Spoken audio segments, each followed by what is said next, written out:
Muy buenas tardes a todos los presentes. Estamos muy agradecidos de poder tenerlos a todos aquí. Y bueno, vamos a hacer la presentación de nuestro trabajo de investigación que trata acerca del virus del papiloma humano, VPH, sus siglas.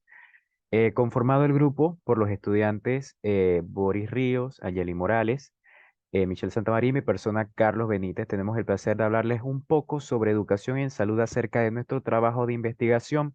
Debemos mencionar que este proyecto, o mejor dicho, investigación, fue realizada de manera escrita, pero a continuación les mostraremos un, una forma más corta y didáctica para darles a entender más a detalle acerca de este virus que es sumamente peligroso para nuestras sociedades. Avanzamos dentro de la presentación hablando un poco de la introducción del VPH. ¿Qué es el VPH? Muchas personas creen que este se relaciona con el VIH-Sida, muchos creen que se relaciona con otro tipo de enfermedad de transmisión sexual como el sífilis, gonorrea, pero es muy importante diferenciarlas. VPH, virus del papiloma humano, es un virus sumamente común en nuestra sociedad actual.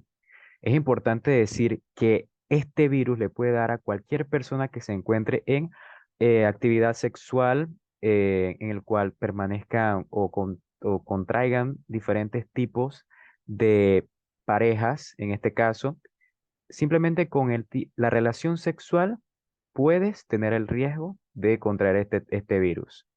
Es importante saber que este virus se contrae a través de la transmisión sexual, es decir, no se contrae por transfusiones de sangre. Eso es un dato sumamente importante para tener en cuenta, ya que muchas personas creen que igualmente, aparte de la transmisión sexual, puede ser por sangre, por abrazos o por simplemente un beso en la mejilla. Esto es muy poco probable, ya que en su mayoría se da por lo que viene a ser el contacto sexual como tal.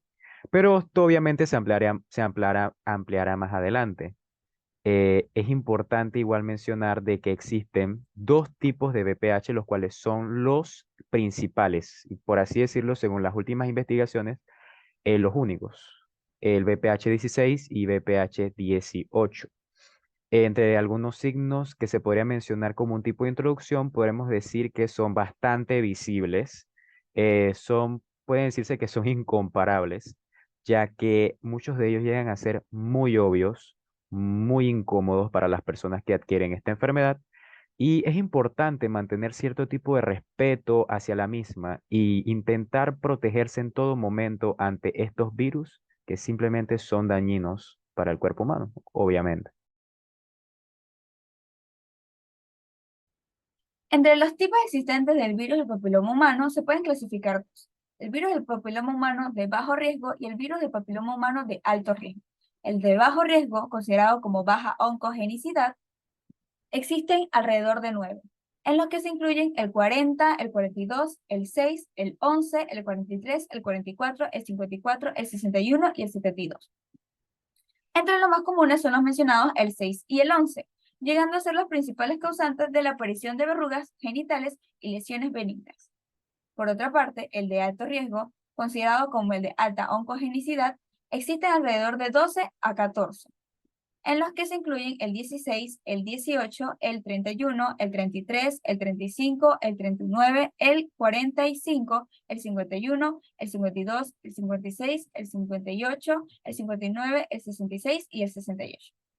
De los mencionados, el BPH-16 y el BPH-18 son los causantes de la mayoría de los desarrollos de cáncer, comúnmente los de cuello uterino, pero también pueden causar de vulva, vagina, pene, ano, boca y garganta.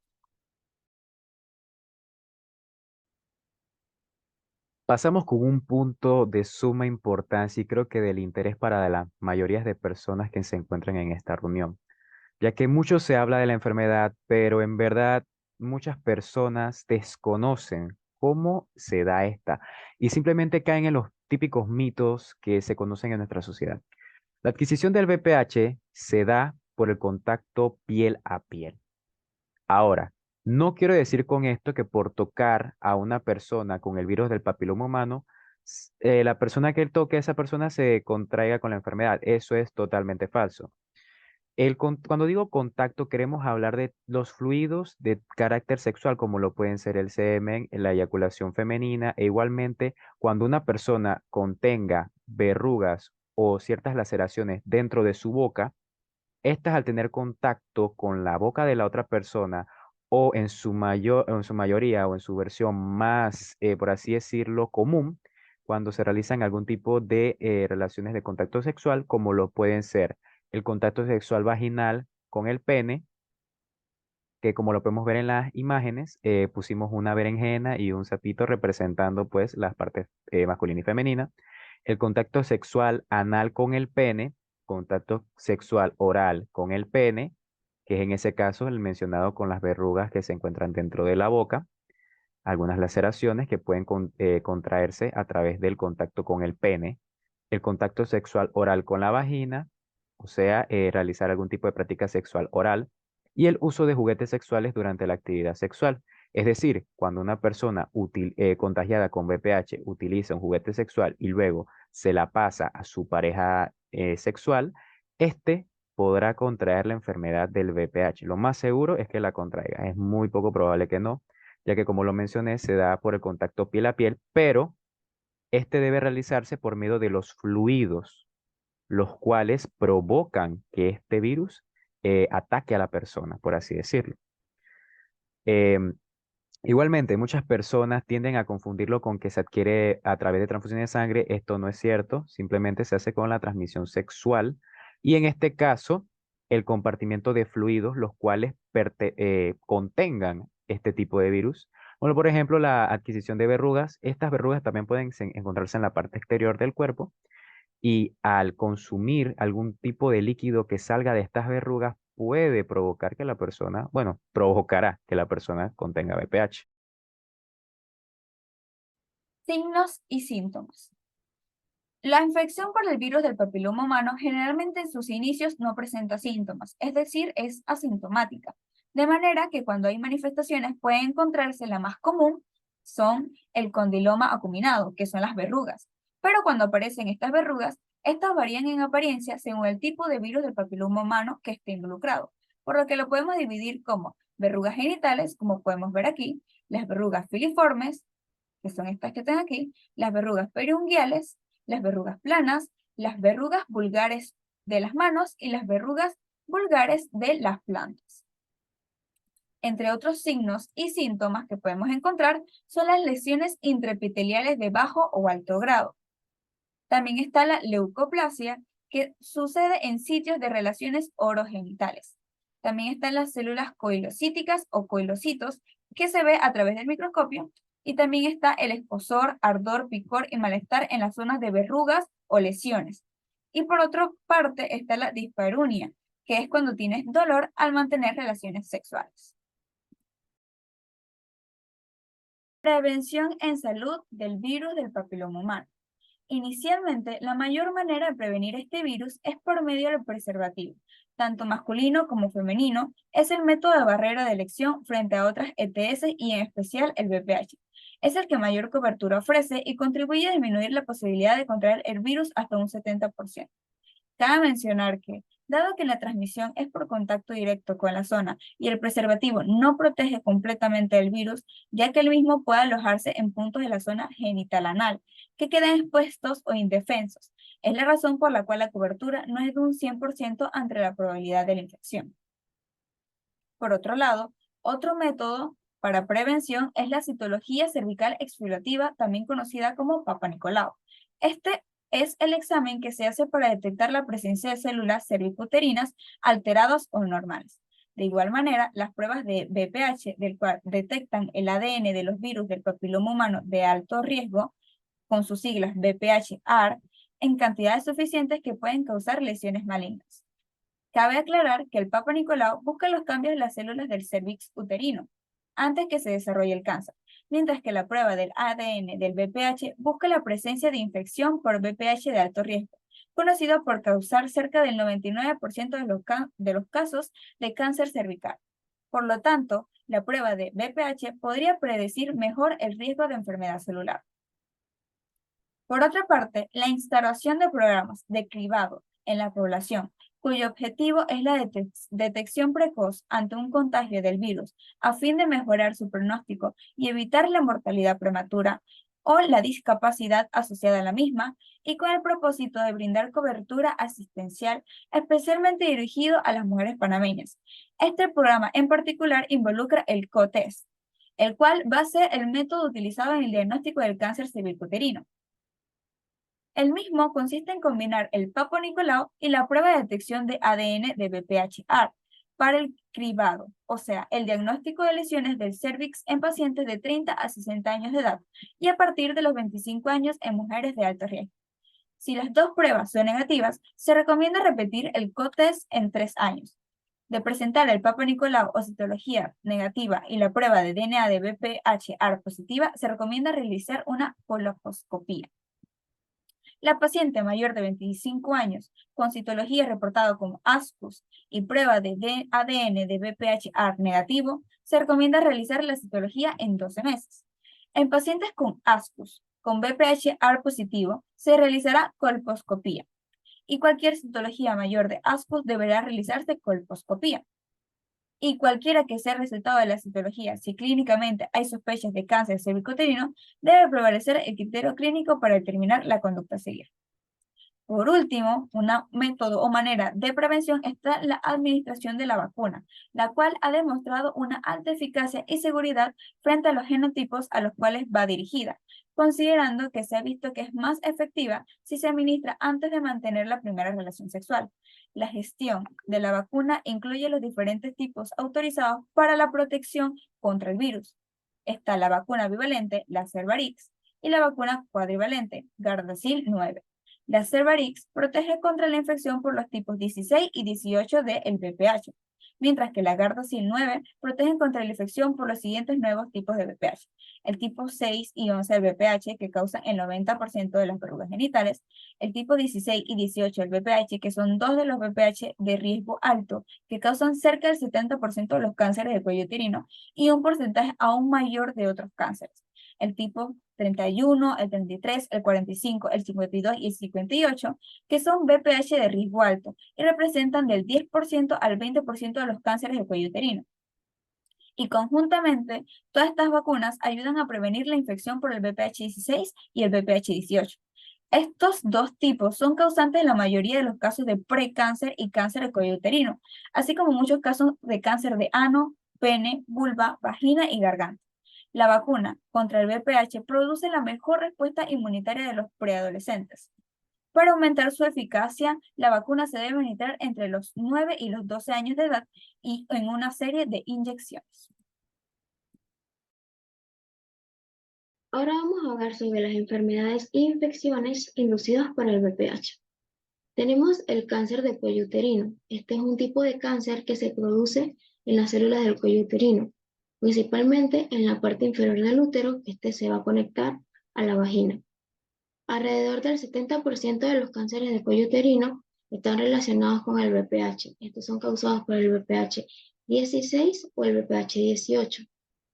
También tenemos el papilomatosis respiratorio recurrente. Esta es una enfermedad en la que crecen tumores benignos, no cancerosos, llamados papilomas en el aparato respiratorio. Estos van en las vías respiratorias que van desde la nariz y la boca a los pulmones.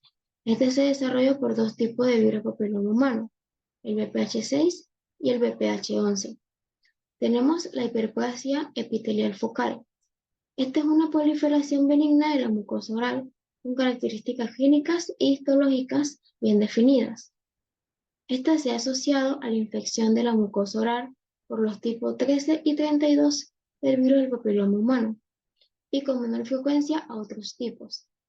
Tenemos también el cáncer orofaríngeo. Esta es una enfermedad por la que se forman células malignas, cancerosas, en los tejidos de la faringe. El VPH puede infectar la boca y la garganta y causar cánceres de orofaringe. Serían en la parte de atrás de la garganta, incluidas la base de la lengua y las amígdalas. También tenemos el cáncer de ano. Este es un tipo poco frecuente de cáncer que ocurre en el conducto anal. El conducto anal es un tubo corto al final del recto por el cual las heces salen del cuerpo. La evidencia del virus del papiloma humano se detecta en la mayoría de los cánceres anales. Para terminar, tenemos el cáncer de vulva. Esta es una enfermedad rara por la que se forman células malignas cancerosas en los tejidos de la vulva. Muchos cánceres de vagina y vulva son causados por el virus del papiloma humano. Ahora vamos a hablar sobre los estudios que se realizan para la detección de esta enfermedad. Tenemos el Papa Nicolau. Es un examen que busca principalmente cambios que puedan convertirse en cáncer de cuello uterino. ¿Cómo se realiza este examen? El paciente se va a acostar sobre una mesa y va a colocar sus pies en un reposapiés. Su proveedor de atención médica será su ginecólogo, va a insertar cuidadosamente un instrumento llamado espéculo dentro de la vagina para abrirla ligeramente. Esto le permite observar por completo el cuello uterino. Se van a recolectar células suavemente de la zona del cuello uterino y la muestra de células se envía a un laboratorio para su análisis. Luego su médico también puede recomendarle una colposcopía si tiene síntomas o signos de cáncer de cuello uterino, vaginal o de vulva. Una colposcopía se usa para detectar células cancerosas o células anormales que se puedan volver cancerosas en el cuello uterino, en la vagina o en la vulva. Estas células anormales en ocasiones se denominan tejido precanceroso. ¿Qué sucede durante una colposcopía? Aquí se puede realizar una colposcopía en el consultorio médico de cabecera o ginecólogo. Se va a recostar en la mesa de exploración y va a colocar los talones en los estribos que se encuentren en el extremo de la mesa. Se introducirá un instrumento denominado espéculo en el interior de la vagina para abrirla y darle al médico una vista más clara del cuello uterino. Se le limpiará ligeramente el cuello uterino, la vagina y la vulva con un vinagre o una solución yodada que ayuda al médico a ver mejor en las áreas anormales. El colposcopio se le coloca entre las piernas lo más cerca de la vagina posible, pero nunca va a ingresar al cuerpo. También tenemos una biopsia. Esta se da si usted tiene células en riesgo de convertirse en cáncer. Estas se conocen como células precancerosas. Si se detectan y se tratan las células precancerosas, se puede prevenir la formación del cáncer. En este procedimiento, que generalmente se hace al mismo tiempo que la colposcopía, el médico toma una muestra de células cervicales para examinarlas con más detenimiento en un microscopio.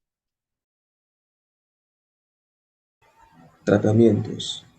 El tratamiento del VPH o virus del papiloma humano varía según lo avanzado o no que se encuentre la enfermedad. Ahora bien, conforme a los medicamentos para eliminar las verrugas, estos se colocan directamente en donde está la lesión y requiere de varias aplicaciones. Entre estos podemos mencionar el medicamento Imiquimod, la cual es una crema cuya funcionalidad es la mejora de la capacidad del sistema inmunitario para combatir el VPH. Puede provocar enrojecimiento e hinchazón en el lugar donde se lleva a cabo la aplicación. Por otro lado se encuentra Podofilox. Esta crema actúa destruyendo el tejido de las verrugas genitales. Puede causar ardor y comezón donde se aplica. Y de igual forma tenemos el ácido salicílico, el cual actúa eliminando poco a poco las capas de una verruga en común. El ácido salicílico puede causar irritación en la piel. Ahora bien, si las verrugas no han podido ser removidas por los medicamentos, es posible que se le recomiende utilizar un tratamiento con electrocauterización, el cual dicho procedimiento utiliza corriente eléctrica para quemar las verrugas. Después del procedimiento es posible que se presente algo de dolor e inflamación. También se encuentra la escisión quirúrgica, en donde se cortan las verrugas utilizando anestesia local o general para este tratamiento. Y posteriormente es probable que se presenten secuelas de dolor. También tenemos el láser. Este sin duda es la cirugía menos invasiva, más confortable, efectiva y menos dolorosa para tratar con exactitud lesiones producidas por el VPH. Las ventajas con tratamiento láser son un menor daño de los tejidos que con otras tecnologías. Se realiza tratamientos con mayor precisión y los resultados son más satisfactorios. Existe un menor número de complicaciones como hemorragias e infecciones. Es posible tratar todos los tipos de VPH y las lesiones precancerígenas del cuello uterino mediante este tratamiento.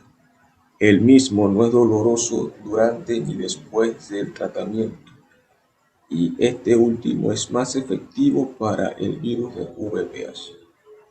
Posteriormente se encuentra también la crioterapia para el VPH. La más utilizada es la crioterapia para tratar verrugas producidas por el virus del papiloma humano. Se basa en la congelación de verrugas por medio del nitrógeno líquido evaporado. Por medio de varias sesiones podemos conseguir que las señales cutáneas desaparezcan y la piel recupere su aspecto. Normalmente el tratamiento de crioterapia lo administra un médico, ya que el nitrógeno llega a la zona específica donde están localizadas las verrugas. El nitrógeno congela el tejido para debilitar la hinchazón.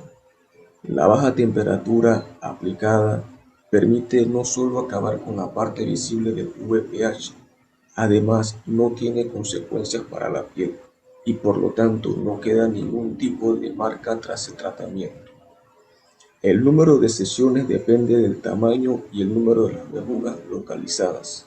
Durante el tratamiento es común percibir un ardor muy leve alrededor de la zona tratada, aunque no llega a ser doloroso. El tratamiento dura entre 1 y 3 semanas dependiendo del caso. Por otro lado, en el caso de las mujeres que presenten VPH en el cuello uterino, se les recomienda una colposcopía. Este procedimiento lo puede realizar un ginecólogo para tomar una biopsia y posteriormente extirpar cualquier lesión de tipo precanceroso. La administración de la vacuna, la cual ha demostrado una alta eficacia y seguridad frente a los genotipos a los cuales va dirigida, dependiendo del momento de su administración, se ha visto que es más efectiva si se administra antes de mantener la primera relación sexual. La gestión de la vacuna incluye los diferentes tipos autorizados para la protección contra el virus: vacuna bivalente Cervarix y vacuna cuadrivalente Gardasil 9. La Cervarix protege contra la infección por los tipos 16 y 18 de VPH, mientras que la Gardasil 9 protege contra la infección por los siguientes 9 tipos de VPH. Tipos 6 y 11 del VPH que causan el 90% de las verrugas genitales. Tipos 16 y 18 del VPH, que son dos de los VPH de riesgo alto que causan cerca del 70% de los cánceres de cuello uterino y un porcentaje aún mayor de otros cánceres. Tipos 31, 33, 45, 52 y 58, que son VPH de riesgo alto y representan del 10% al 20% de los cánceres de cuello uterino. Con respecto a lo anterior, de igual forma es fundamental establecer que estas vacunas se asocian al desarrollo de una tasa muy elevada de anticuerpos específicos, considerados protectores y que son muy significativamente superiores a las tasas de anticuerpos inducidos por la infección natural. Las vacunas difieren en un aspecto esencial. La cuadrivalente es capaz de inducir anticuerpos protectores para la infección VPH por serotipos 6 y 11, que son los frecuentemente causantes de verrugas genitales, además de los anticuerpos inducidos por los serotipos 16 y 18. La vacuna bivalente es fuertemente inductora de anticuerpos protectores contra el VPH, serotipos 16 y 18, frecuentemente encontrados en cáncer invasor de cuello. Las vacunas profilácticas contra el VPH se desarrollaron a partir de la identificación del fenómeno en que las proteínas de la cápside viral L1 sola o L1 y L2 pueden constituirse en partículas semejantes al virus. Estas se asemejan en todo a las partículas VPH genuinas y por lo tanto son capaces de estimular la respuesta inmune del huésped. Sin embargo, carecen de ADN viral, por lo que no son capaces de causar infección. Conjuntamente, todas estas vacunas ayudan a prevenir la infección por el VPH-16 y el VPH-18. Estos dos tipos son causantes de la mayoría de los casos de precáncer y cáncer de cuello uterino, así como muchos casos de cáncer de ano, pene, vulva, vagina y garganta. La vacuna contra el VPH produce la mejor respuesta inmunitaria en los preadolescentes. Para aumentar su eficacia, la vacuna se debe administrar entre los 9 y los 12 años en una serie de inyecciones. Los niños que comienzan a recibir la serie de vacunas antes de cumplir los 15 años solo necesitan 2 dosis para recibir la protección completa.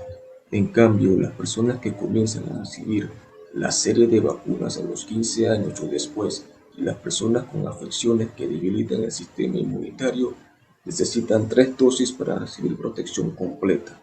Ahora bien, en vista de que la mayor eficacia de la vacuna se produce en los primeros años de la adolescencia, el hecho de aplicar la misma en personas mayores de 25 años no producirá el mismo impacto significativo en el organismo, puesto que la eficiencia de este refuerzo inmunitario empieza a disminuir a partir de los 18 años, y por esta razón es que dicha vacuna no es propensa a brindar beneficio alguno para prevenir el cáncer a medida que el individuo se vuelve mayor. Ahora vamos a hablar sobre algunos problemas que pueden afectar a los hombres con esta enfermedad. La mayoría de los varones que tienen no presentan ningún síntoma. Sin embargo, algunos tipos de BPH pueden causar verrugas genitales. Estas son uno o múltiples crecimientos que aparecen en el área genital. Pueden tener forma de coliforme, con relieves o planas. En el hombre, las verrugas genitales pueden aparecer alrededor del ano o en el pene. Incluso hombres que nunca han tenido sexo anal pueden desarrollar verrugas alrededor del ano. Pueden aparecer semanas o meses después del contacto sexual con una persona infectada. Además, hay que tener en cuenta que una persona puede tener el tipo de BPH que causa verrugas genitales y nunca desarrollar ninguna verruga. Algunas de estas enfermedades son el cáncer de ano, el cáncer de pene y el cáncer orofaríngeo. Ahora pasamos a un poco de números. La verdad, es bastante importante conocer los números, la estadística acerca de este virus. Por ejemplo, vamos a empezar con la estadística mundial, mencionando que aproximadamente el 80% de las personas que se encuentran sexualmente activas han sido infectadas en algún momento de su vida por el VPH. Esto ha sido mencionado en muchas páginas, muchas revistas científicas, los cuales hablan de que puede decirse que existen más de 300 millones de mujeres específicamente que contengan VPH en la actualidad. Igualmente, es de obvias razones mencionar que este número no es tan alejado en el caso de los hombres. Igualmente, podemos mencionar que en países desarrollados como lo es Estados Unidos, podemos encontrar que existen más de 17.000 casos nuevos todos los días del virus del papiloma humano. Y a nivel mundial, como es la estadística, se habla de 32 millones de casos al día. Igualmente, para hablar de otros países desarrollados, podemos mencionar que entre el 5% y el 15% de la población femenina, en este caso, es portadora del virus del papiloma humano. Es importante también mencionar que estas estadísticas están arraigadas simplemente a la atención clínica o médica en este caso. Importante mencionar que muchas personas se alejan de los hospitales en el caso de adquirir estas enfermedades por pena o por creer que serán rechazados por la sociedad en este caso, ya que el virus del papiloma humano hasta hace muy pocos años era un tema tabú y lo sigue siendo. Pero, por ejemplo, en mi caso personal, podemos hablar de que cuando tenía 12 años era un tema en el cual muchas niñas no lo hablaban con sus padres y no eran vacunadas. Eh, Muchas de ellas pueden tener esa enfermedad al no haber sido vacunadas en el momento específico, pero esto será mencionado ahora en la estadística en Panamá. Bueno, pasamos a las estadísticas de Panamá, como ya lo mencioné. Podemos hablar de un estudio realizado por el Instituto Conmemorativo Gorgas, que encontró que el 55% de mujeres mayores de 15 años contienen VPH. Esto en un rango en el cual entrevistaron a 200 mujeres y, como ya lo mencioné, el 55% fue eh, prevalente al virus del papiloma humano. Es importante mencionar que en este estudio también se incluyeron a las trabajadoras sexuales. Se encontró que ellas contraen un mayor riesgo de adquirir el virus del papiloma humano, pero esto no tiene que ser confundido con la estadística como tal, ya que existe un rango en el cual se habla de que un 93% de las trabajadoras sexuales tenían el conocimiento de una deficiencia en en el aprendizaje de lo que es la actividad sexual como tal. ¿Qué quiero decir con esto? Muchas de estas trabajadoras desconocían el virus del papiloma humano o lo conocían solamente por el nombre. Ahora, como lo mencioné anteriormente, no tiene que ser confundido con lo que viene a ser la adquisición de la enfermedad como tal, ya que se conoce de que las trabajadoras sexuales, en este caso las entrevistadas, siempre permanecían en constante tratamiento y constantes revisiones médicas para comprobar de que las mismas no tuvieran enfermedades de transmisión sexual. Ahora, muchas de estas trabajadoras sexuales no quisieron dar datos acerca de esto, pero sí se sabe de que son las más propensas, las que posiblemente tengan más rápido este virus, pero es importante decir que no es la mayoría que tiene este virus en Panamá, ya que se habla de que muchas madres de familia, muchos padres de familia, muchos jóvenes menores de edad y hasta ancianos tienen el virus del papiloma humano en su cuerpo. Es decir, que no hay que poner en un grupo como a las personas que que son trabajadores sexuales como los únicos propensos a adquirir esta enfermedad, ya que en realidad en Panamá toda la población en general es propensa a este virus.